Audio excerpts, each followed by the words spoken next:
High, আমি Payel from আদরআলা। Video শুরুতে সকলকেই জানাই শুভ নববর্ষ। হ্যাঁ, জানি ভিডিওটা দিতে একটু লেট হয়ে গেল। কাল ছিল নববর্ষ, তাই নিয়েই এই ভিডিওটা। তো সকাল সকাল ঘুম থেকে উঠে ফ্রেশ হয়ে বিছানাকে ফ্রেশ করিয়ে গেলাম স্নানে। স্নান থেকে এসে গিয়েছিলাম ছাদে জামা কাপড় মেলে দিতে। তারপর তো চুলটা হালকা করে সানলাইটে শুকিয়ে নিচে নেমে চুলটা একটু আঁচড়ে নিয়েছি। তারপর মুখে লাগিয়েছি হিমালয়া বেবি ক্রিম আর ঠোঁটে লাগিয়েছি আমার অল টাইম ফেভারিট বোরোলিন। তারপর তো পুজো টুজো দিয়ে সকাল সকাল খেয়েছি এক গ্লাস চিয়া সিডসের জল। তো সেটা খেয়েই তো এসে গেছি হালকা পাতলা করে রেডি হয়ে। মুখে লাগিয়েছি মাস্ক আর চোখে পড়েছি চশমা। তারপর যাচ্ছি এখন মাছরাঙা পাখির সাথে দেখা হচ্ছে না মিষ্টির দোকানে।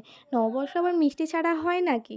তো মিষ্টি টিষ্টি কিনে এখন ফিরলাম বাড়ি। তো বাড়িতে এসে দেখি মা তো এখানে করছে মাছের পকোড়া। তারপর তো আমি আর আমার দিদি বেরিয়ে গেছি পুরানো বাড়িতে যাওয়ার জন্য। তো সেখানে আছে আমার দাদু ঠাকুমার স্মৃতির উদ্দেশ্যে মন্দির। নববর্ষের দিন গুরুজনদের প্রণাম করতে হয়। তো দাদু ঠাকুমা তো আর বেঁচে নেই, তাই জল আর ফুল দিয়েই প্রণামটা সেরে নিলাম। তারপর তো বাড়ি ফিরে একটা চিংড়ি মাছ ভাজা মুখে টপ করে পুড়ে দিলাম। তোমরা এরকম চিংড়ি মাছ ভাজা খেতে কে কে ভালোবাসো আমাকে অবশ্যই জানিও। তারপর আমরা সবাই মিলে বসেছি এখন নববর্ষের ভোজ খেতে। তো আজকে নববর্ষের স্পেশাল মেনুতে ছিল মাছের পকোড়া, মাছ ভাজা, শাক ভাজা, আলু ভাজা, ডাল, তার সাথে ছিল পটল চিংড়ি, মাছের ঝাল, পায়েস, আমার ফেভারিট পান্তুয়া আর ছিল অম্বল। তারপর তো বিকালের দিকে খেয়েছিলাম একটু জিলাপি। তারপর হালকা করে রেডি হয়ে গেছি, এখন যাচ্ছি আমাদেরই এখানে একটা চড়কের মেলা হয়েছিল সেখানে ঘুরতে। গিয়েই তো এক প্লেট পাপড়ি চাট নিয়েছি, এত ঝাল ছিল সেটা খাওয়ার পর আমার ফেভারিট ঘুগনি নিয়ে নিয়েছি। তো তারপর তো এত গরম লাগছিল, আমি আর আমার বোন খেয়েছি একটা করে আইসক্রিম। দেন বাড়ি ফিরে দুপুরের কিছু তরকারি ছিল সেটা দিয়ে খেয়েছিলাম পরোটা। আজকের মতন এইটুকুই, দেখা হচ্ছে কাল, বাই।